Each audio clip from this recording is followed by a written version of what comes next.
ating lahat sa tanghaling ito. Magandang umaga po sa inyong lahat. Buhay po ba ang Diyos? Amen. Palakpakan po natin ang ating Diyos.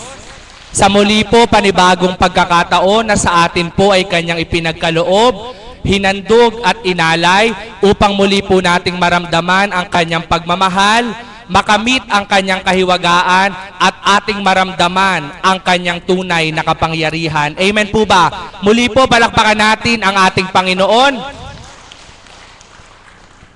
Sa gawain po natin ngayon sa tanghaling ito, wala po akong ipagkakaloob na tema o paksa na ating tatalakayin, kundi ang bawat isa pong tawagan ng ating Panginoon upang magbahagi sa harapang ito ay malaya po niyang isiwalat ang gusto niya pong sabihin bilang pasasalamat sa ating Panginoon sa mga biyaya at pagpapalang Kanyang nakamtan.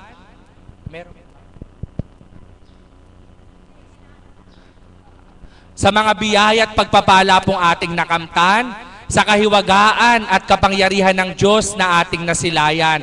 So sa pagkakataon pong ito, wala po tayong tema. Nandiyan na po ba yung ating may kaarawan? Si Architect Rose po.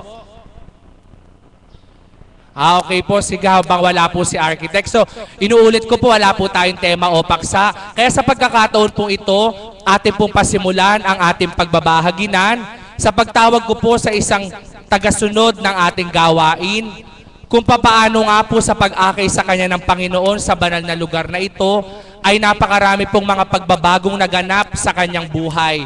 Kung papaano pong siya man ay nag-iisa sa buhay na walang kabiyak ng puso, subalit ang galak na nag-uumapaw ay Kanyang nararamdaman. Mga kapatid, palakpakan po natin ang ating Diyos na buhay para po sa pagbabahagi ng kapatid kong si Lucy de la Cruz.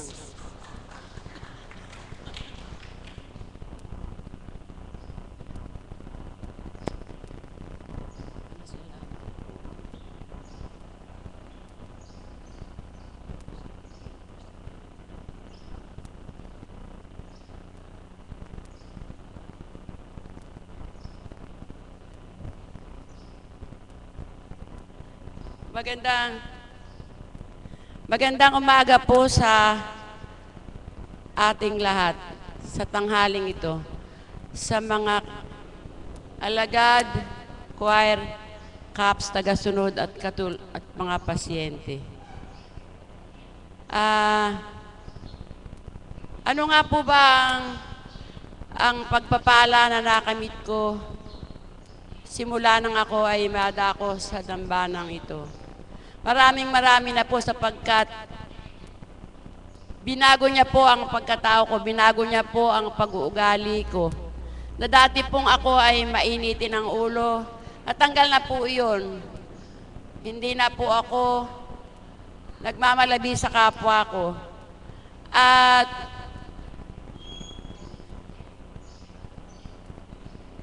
nabago na rin po ang aking mga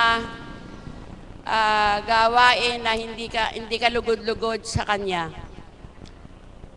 Ngayon lang pong umaga ay may pagpapala namang ipinagkaloob sa akin ng Ama.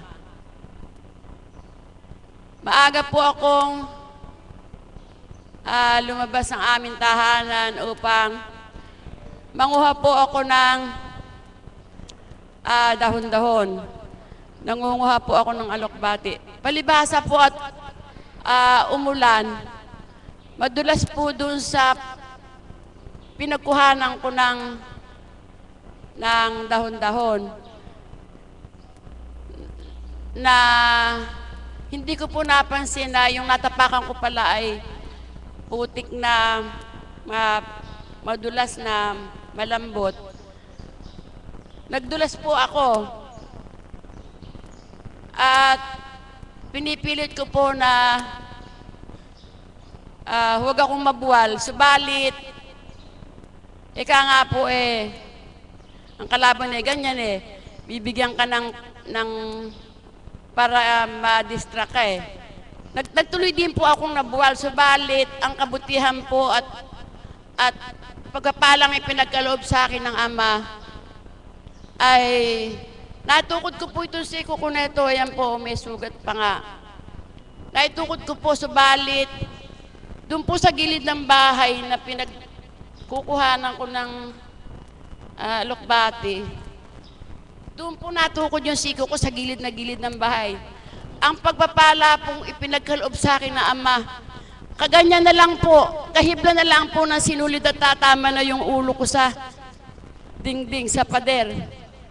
Na ipinagkaloob niya na hindi po umabot. Kung umabot po doon, ano na po kaya ang nangyari sa akin? Kaya inangkin ko po agad na sinalo ako ng Ama. Pinagkalooban niya ako na hindi ako mabagok yung ulo ko doon sa, talagang kahiblan na lang po. Ando na yung ulo ko sapagkat yung siko ko po sa gilid na ng bahay. Pader nakatukod, doon ko na po naitukod. At ang kabutihan po ng Ama ay ala po akong nararamdaman na, di po ba, sabi nila, matanda na tayo, mag-ingat na, baka malutong na yung buto natin. Awa po ng Ama at pinagkalooban din ng kabutihan. Wala po akong nararamdaman, ala pong masakit sa akin na inaangking ko na po na ang pagpapala niya ay pinagkakaloob niya sa akin ng buong buo. Yun lamang po at magandang umagang muli.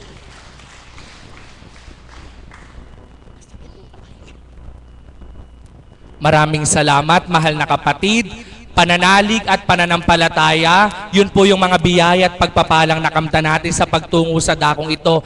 Ang maliwanag na tinuran po ng banal na Espiritu sa katauhan ng mahal na Apo Conching, sino mang tapat at nagpapakatotoong ganap, kailanman ay di pababayaan. Palakpakan po natin ang ating Diyos na buhay. At sa pagkakataon pong ito, tinatawagan ko po ang kapatid nating nagdiriwang ng kaarawan. Sa mga di po nakakaalam, sila po yung nagmamay-ari po ng imahin po ng Birhen de las Flores at ng ating pong Lord of Pardon sa ating pong adoration. Subalit buong puso po nilang hinandog sa dambanang ito ang mga imahin upang doon po maging dulugan at panalanginan po ng ating mga kapatid. Tinatawagan ko pong nagdiriwang ng kaarawan, pisang buo po siya ng ating minamahal na Apo Conching, si kapatid na Mary Flores.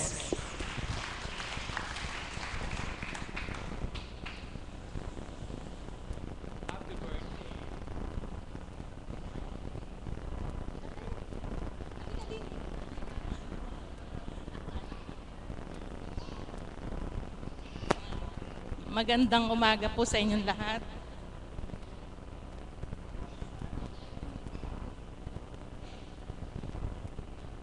Purihin ng Ama at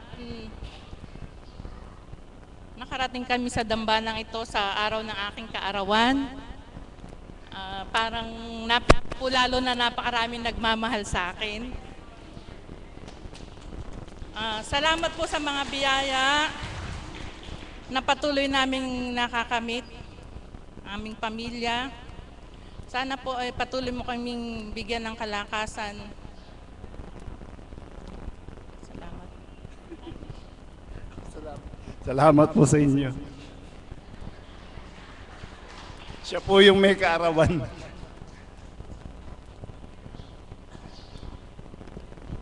Maraming salamat po, maligayang kaarawan po. Sabi nga po, ang pagpapasalamat sa Diyos ay wala sa haba o wala sa iksi. Mahaba man kung wala naman sa puso, di rin po niya naririnig. Subalit karampot man, kung tapat at may pag-ibig, kanyang dinirinig. Palakpakan po natin ang ating Panginoon. At ngayon po isang miyembro po ng choir ang aking pagkakaloob. Isa po sa mga kapatid na talaga naman pong nakita ko po kung papaano ang pagtalima at pagsunod niya sa ating Panginoon sa pamamagitan po ng dakong ito. At sa pagkakataon pong ito, aalayan niya po ng awit ang ating Panginoon at tayo pong lahat. Tinatawagan ko po si kapatid na Nene Espinola.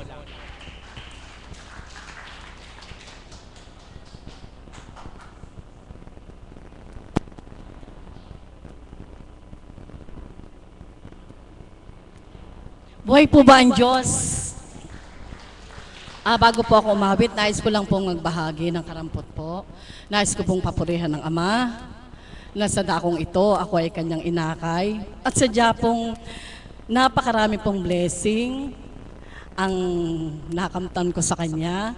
At higit po ang nakilala ko siya sa dakong ito na tunay pong buhay ang Diyos. Amen po ba? Sa pananampalataya ko, damang-dama ko po siya. Dati po akong naglilingkod sa simbahan, subalit hindi ko po ganun kakilala siya. Basta alam ko lang po, nagsisimba ako, naglilingkod ako sa anumang kaparaanan sa parokya. At nang dumating nga po ang pagsubok sa buhay naming pamilya, higit sa mga anak ko, ako po ay naakay niya sa dakong ito. At yun po, dahil po sa pagkakilala ko sa kanya sa ngayon, ang pagsubok po palang iyon ay kaparaanan ng pag-akay niya sa akin sa dakong ito. Katulad po ninyo, sa iba't ibang kaparaanan din po kayo ay naririto sa dakong ito upang kayo po ay kanyang alayan. Amen po ba? At kayo ay bigyan ng kalakasan at upang upang siya ay makilala po ninyo. Amen po ba? Ako po ay mag-aalay ng isang awitin. Susundan na lang po ng ating gigising sa umaga, kay ganda, kay ganda, kay ganda ng mundong ginawa niya. Ngayon lang nakita ang ganda ng mundo. Salamat sa Diyos at ako'y binago. Mula tanggapin ko si Jesus aking Diyos, nagbago ang lahat sa buhay ko.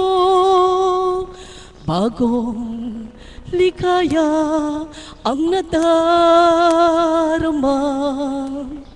bagong pag-asa ang nakikita.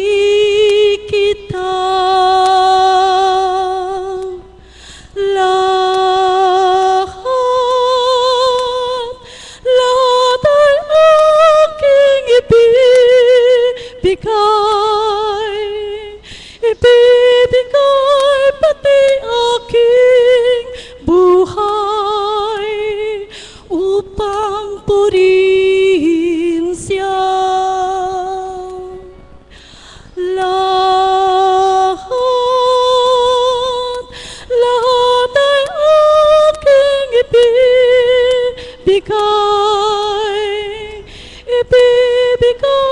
pati aking buhay upang purihin siya.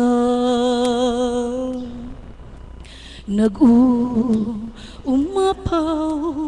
ang aking saya, pagmamahal niya ang nadarama. Kay ganda ng buhay na mula sa kanya, purihin ang Diyos, purihin siya. Lahat ay aking ibibigay pati aking buhay upang purihin siya.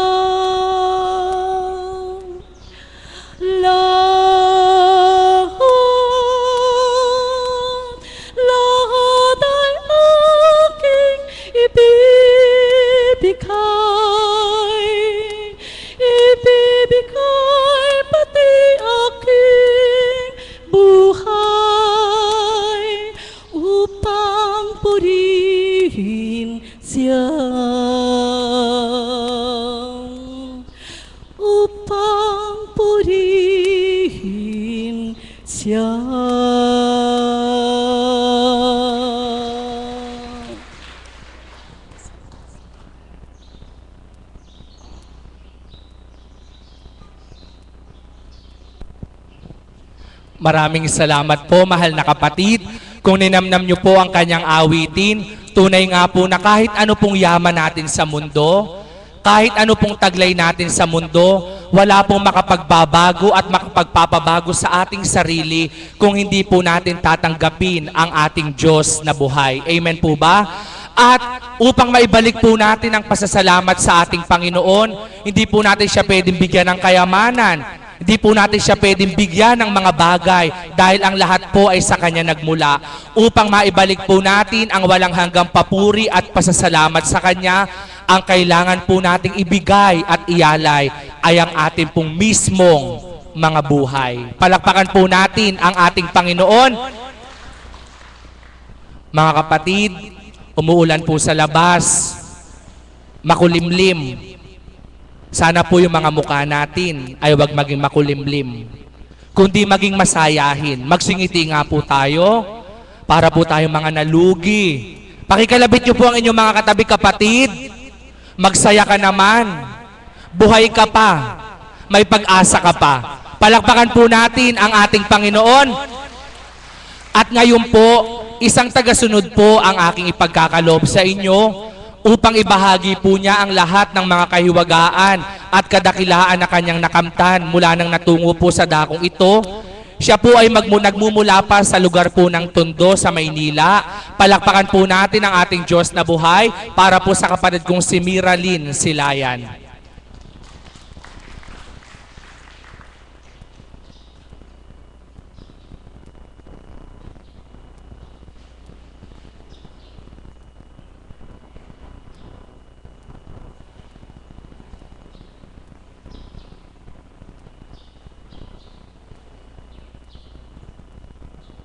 Mapagpalang umaga po sa ating lahat.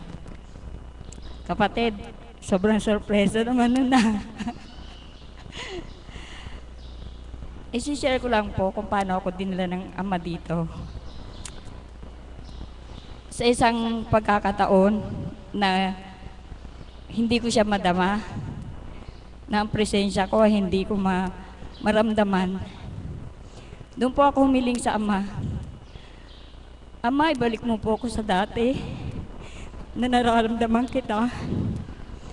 Kasi para pong para ka na lang nakalutang sa hangin. Parang wala na yung saya, wala na ligaya sa buhay mo. Kasi naramdaman mo na sa kanya dati yun eh. Ang hirap pala pagka ang amang nawala sa'yo, na hindi mo siya maramdaman. Parang baliwala ng buhay mo, wala ng kabuluhan, wala ng kahalagahan.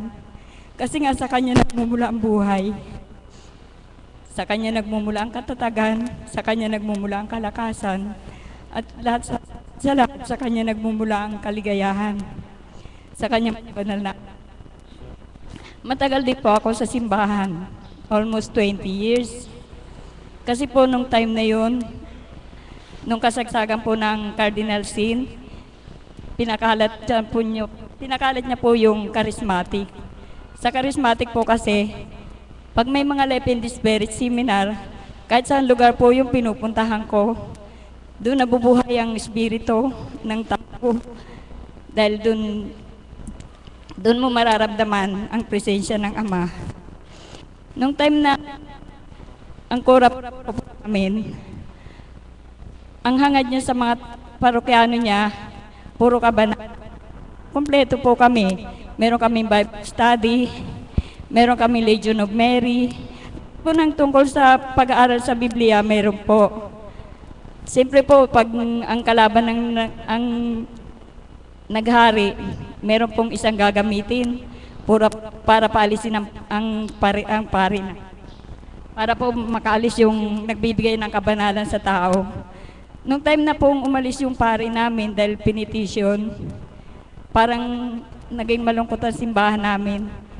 Kasi pag yung pari po hindi sa charismatic, ang misa po parang walang buhay. Kasi lahat ng guest namin pari noon puro charismatic, ang misa namin ay masaya, may mga praising.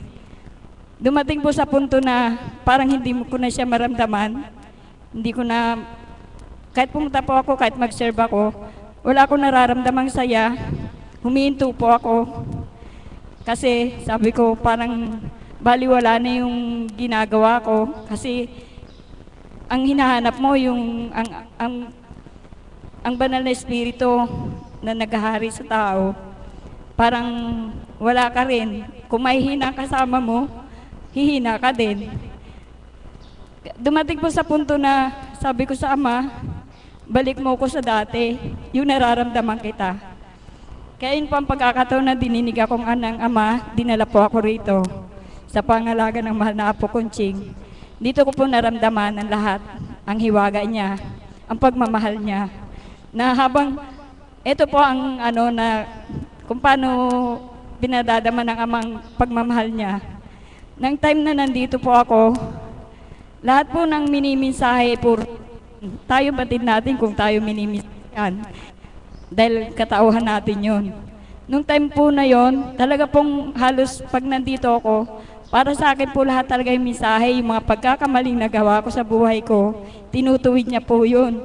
Di ba napakabuti ng Ama kasi lahat ng pagkakamaling ginawa mo, sinasabihin niya sa iyo ng katotohanan na ganun ang nagawa mo, pero ibibigay naman sa iyo ang paraan, baguhin mo yung sarili mo. Yun po ang natutunan ko dito. Kaya po, ang katatagan, ang kalakasan na bigay niya, yun po ang nararamdaman ko ngayon na kahit na anong pagsubok na dumating sa buhay ko, ang katatagan nandito, ang kalakasan nandito. Kaya papuri sa Ama, kay dakila mo, ikaw ang buhay ko hanggang wakas. Maraming salamat po. Maraming salamat po, mahal na kapatid. Tunay nga pong sa lugar na ito ay mahiwaga at dito po natin ganap matatamo at mararamdaman ang pagkilos ng ating Diyos na buhay sa pamamagitan ng Espiritong Banal sa katauhan ng kinalugdan, Apo Conching ang pangalan. Amen po ba? Sabi nga po, marami po naghahambing, ang dambana daw pong ito ay para pong charger. Tulad po sa isang cellphone na lowbat na, kapag napunta po ang tao sa dakong ito, walang-wala ng pag-asa, mahinang-mahina na, bibigay na, at parang ayaw ng lumaban sa buhay.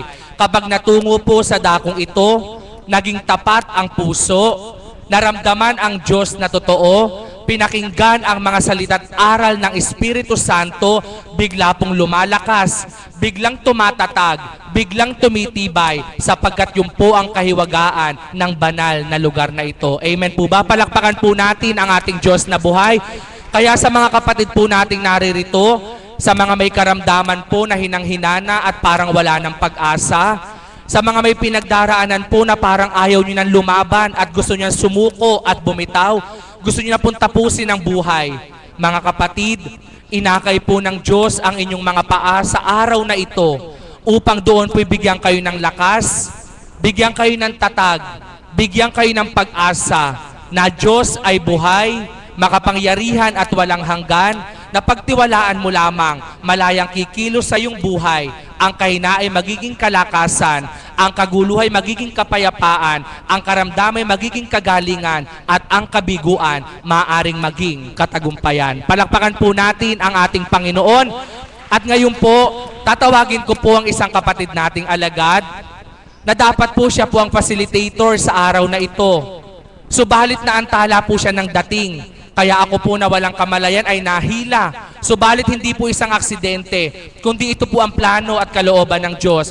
Sa pagkakataon pong ito, hindi siya isang facilitator, kundi isang sharer. Tinatawagan ko po kapatid na J.R. Cao.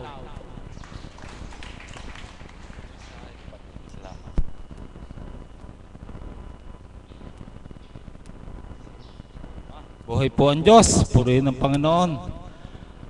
Napakaganda po ng mensahe, totoo po. Sa bawat kaganapan may mensahe po talaga. Dahil tinuran nga po ni kapatid na Berhel na dapat po ako magpapacilitator, subalit na sa kalooban ng Ama. Bigla pong bumuhos ang ulan sa dako ng Bukana. At sa mandaling oras po, huminto po kami, kinabit po namin yung trapal ng motor. May isang tagahawak, may nagtatali. Yun po pala isang magandang mensahe ng Panginoon, mga kapatid. hambing sa paglilingkod na kung saan kapag huminto ka at paudlot-udlot ang paglilingkod mo, wala kang kakamtin. Yun po ay isang kaganapan na pagkaupo ko po rito, pumikit po ako at sabi nga ng Ama na bawat kaganapan sa tao mayroong mang kaakibat na mensahe. Yun po isang maliwanag na mensahe na sa paghinto po natin sa pagsunod, pagkilala sa Panginoon, wala po tayong kakamtin. Kaya po kung ano man yung mga bagay na batid natin balaki, dumiretso lamang po tayo. At siya po ang gagabay sa atin. Kaya napakabuti ng Panginoon sapagkat napakaliwanag nung tinuran niya na sa bawat pakikinig natin sa dakong ito, talaga pong marami tayong matatanggap na kagaya nga po ng mga bagay na ano nga po ba yung matatanggap natin sa dakong ito? Ako po mga kapatid, yung natanggap ko po sa dakong ito, tunay pong higit pa sa salapi. Talagang sa dakong ito, may pakikita natin ng Panginoon sa ating buhay na kung paano tayo pinapatag sa oras ng kalumbayan, kung paano tayo pinapatag sa oras ng kawalan, at kung paano tayo pinapatag sa oras ng may mga pasanin tayo. Yun ang isang hiwaga ng Diyos sa buhay ko na talagang masasabi ko po sa dakong ito na talagang napakarami po nating matatanggap mga kapatid. Na dun sa pagtanggap natin, bigyan natin ng kaakibat na talagang pagsasabuhay at sa bawat mensahe ng Banal na Espiritu sa katuhan ng mahal na po Kunching, kasagutan na po sa mga dalayan natin. Iyan po, suriin po nating mabuti at pawang katotohanan po ang dinadatal ng Panginoon na ang bawat isa po sa atin, nakikita niya ang bawat dalahin, bawat isa sa atin, meron kanya-kanya tayong dalahin. Subalit sa dalahin yan, batid ng Ama.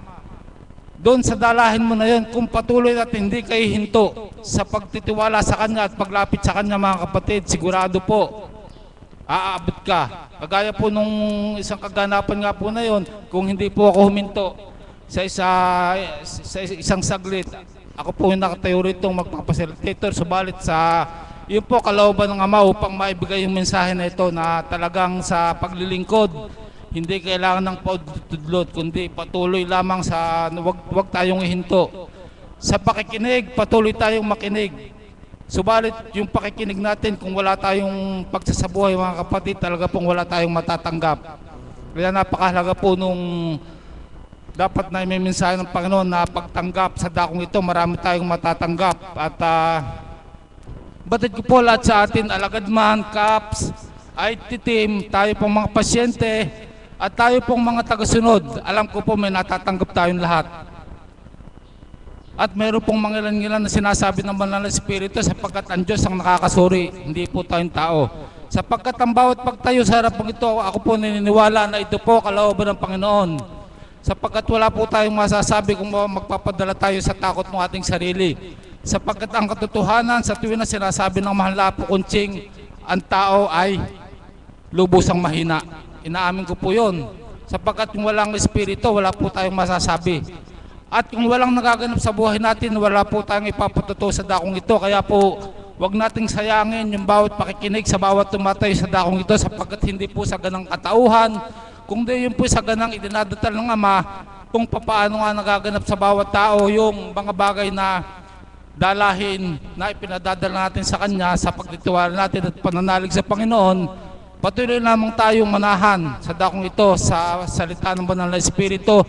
Marami po tayong matatanggap sa bawat araw. Muli po, palakpakan natin ang buhay na Diyos.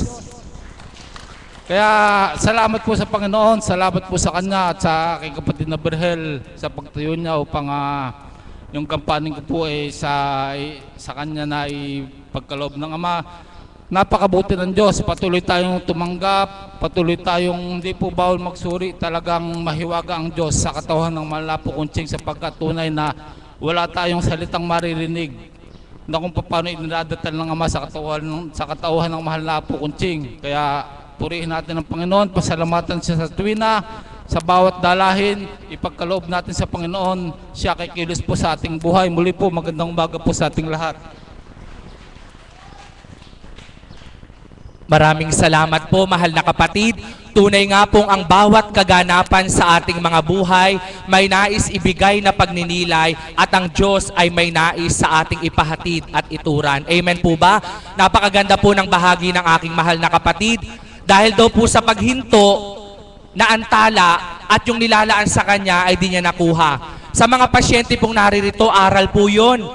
Halimbawa po, sinabi po sa inyo ng banal na Espiritu, magsyam ka. Ngayon po may nagtanong sa'yo, o kumusta na, pang ilang araw mo na ba? Pang-6 na araw ko na ngayon, wala pang nababago, sumasakit pa yung nararamdaman ko. Huminto ka. Di mo pala alam, sa pang-8 araw, bibigay na ng Diyos ang kagalingan mo. Di mo nakuha. Amen po ba?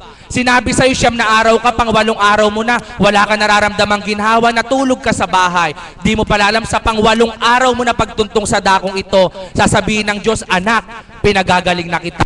Di nyo po nakuha. Palakpakan po natin ang ating Panginoon. At yan po ang mga lingkod sa dakong ito. Ang ating pong minamahal na Apo Conching, ang mga alagad at mga caps, mga choir at mga tagasunod, mga IT team na tapat. Alam nyo po, kahit ano pa po yung sa bahay, mayroong may karamdaman sa pamilya, may karamdaman ng katawan, kulang sa ganito, may problema sa ganito, ayaw po namin humintong maglingkod. Gusto po namin araw-araw kami maglingkod. Bakit po? Dahil baka pag huminto kami, doon na pala ibibigay ng Diyos ang kalayaan sa aming pinagdaraanan, di namin makukuha. Kaya kahit ano po, diretso. At sa aming pagdiretso, isang araw di namin namamalayan. Ang lahat ng pinagdaraanan ay nahulagpusan na ng tuwiran. Palakpakan po natin ang ating Panginoon. At sa pagkakataon pong ito, isang kapatid ko po ang ibibigay ko po sa inyo kung papaano pong ang bawat tao sa pagkain po ng mga pagkain dito sa mundo, mayroon po silang sinasabing nakakapagpalakas na prutas, karne, etc. etc. Subalit sa kapatid ko pong ito, ang paghahandog po niya ng awit sa ating Panginoon, ang nagbibigay kalakasan sa kanyang katauhan mula ulo hanggang talampakan, maging sa kanyang espiritong taglay. Ang bibigay ko po sa inyo, walang dilit iba, sa araw-araw maghandog man ng awit siya, tapat sa pusong inaalay niya, kaya't masarap gan sa tuwina. Kapatid na Mirna Andrada.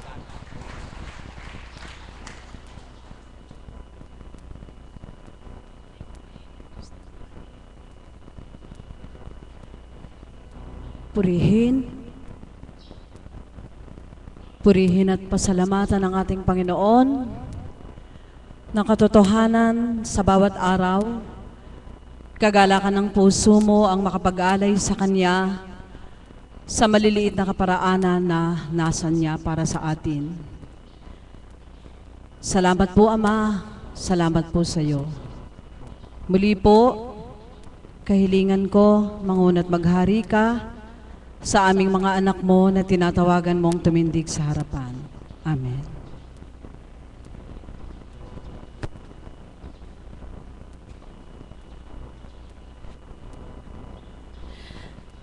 Bagamat ako po ay aawit, tinawag ng Ama, nais ko pong magbahagi ng karampot.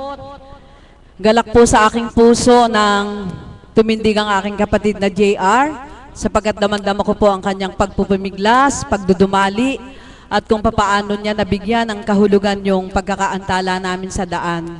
Ang katotohanan po, ako po bilang isang anak ng Diyos, araw-araw po pinapaplansya ko sa kapatid na Alan ng aking buhok. Sabi po ng kapatid ko, kapatid, paano tayo mamaya sa mapaniki? Ang mapaniki mamaya pa. Kumilos na kayo, sumakay na kayo at lalakad na tayo. Kaya po, sa tricycle, doon na po ako nagsuklay. Subalit sa pag-ayon po sa bahagi niya, totoo po yun. Niloob ng Diyos na maantala, tumugo, tumigil sapagkat may mensahe nga po pala. At anuman yung kaanyuan mo, hindi hadlang, kundi ang makatugon ka sa panawagan ng Panginoon ay lubhang napakagalak sa puso. Amen po ba? Hindi po magiging balakid ang anuman na gampanin mo sa tahanan. Nakasabog mang lahat ang gawain sapagkat mayroon po kasing gumagawa ng poso sa amin. Purihin ang Diyos sa sandaling oras na ginampanan. Nakuha po ang malinaw na tubig at bago po kami umalis, na isaayos na po. Kaya papaano kang tutugot. Naalalaong baga, magliligpit ka muna at hindi mo maiiwanan yung ligpitin sa tahanan, hindi po. Napakahirap pong ipagpalit ang kagustuhan niya. Ang panawagan niya ay napakahirap pong tanggihan. Kaya naririto po ako, Ama, muli sa iyong banal na harapan, ay nais kong ipagsigawan ang awiting ito sa iyo. Ikaw talaga ang pinaka-the best sa aming buhay. Sa aming lahat na magkakapatid na naririto, na patuloy mong pinatatatag, pinagtitibay, at pinakakabog ang aming mga damdamin sa alab ng pag-ibig mo. Kaya muli, Ama, katotohanan ng tinura ng kapatid ko, nag-uumapaw ang pag-ibig mo. Salamat po sa iyo, Ama. Ikaw ang the best sa buhay ko, sa buhay ng sino man nakikilala sa iyo. Mahal na mahal ka po namin, Ama. You're the best thing. Mula pa po kagabi, anak na Annalie, mula pa kagabi sa pagbabahagi mo, puspos ng kagalakan mula sa Ama.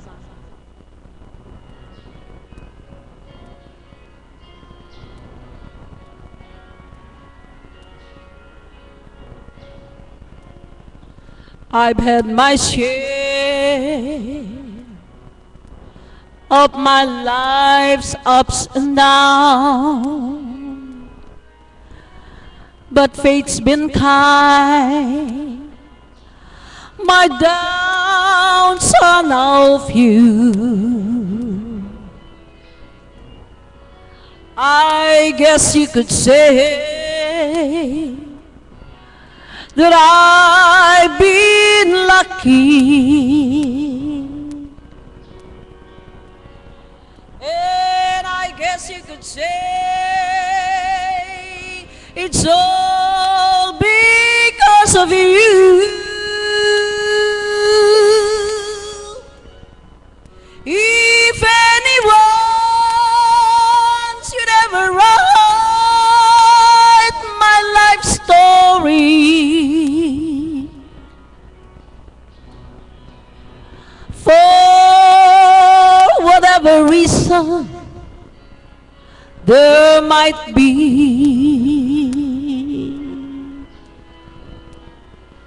you'll be there between each time that I'm sad and happy. 'Cause Lord, you're the best thing that ever happened to me.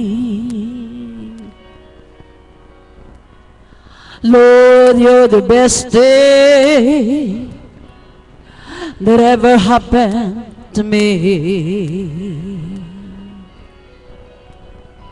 Lord,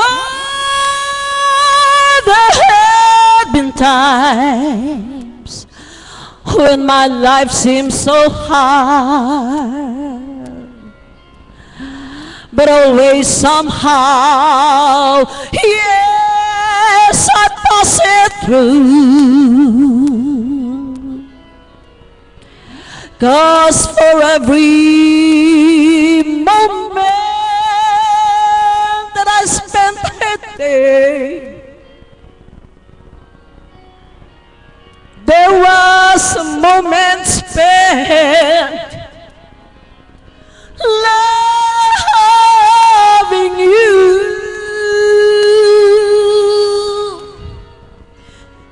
If anyone should ever write my life story, for whatever reason there might be, you'll be there between each time that I'm sad and happy. 'Cause Lord, you're the best thing that ever happened to me. Lord, you're the best thing that ever happened to me. Lord, there had been times when times were hard, but always somehow, yes, I pass it through.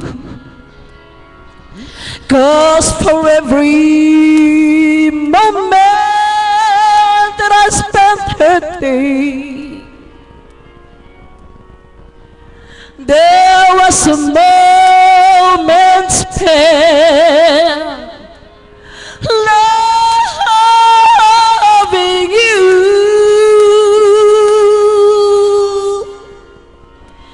If anyone should ever write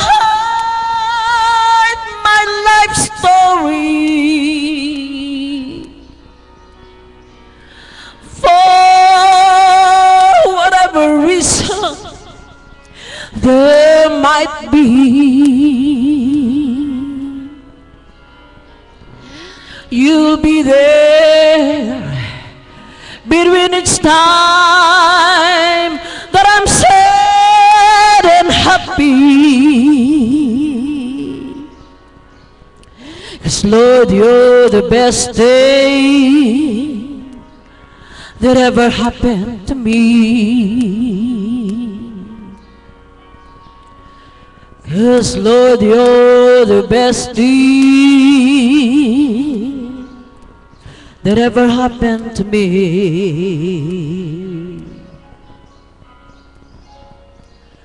Lord, you're the best thing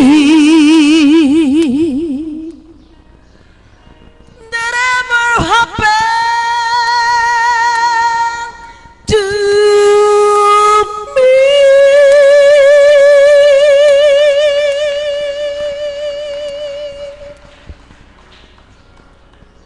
Thank you, Lord. Maraming salamat po, Ama. Salamat po sa iyo.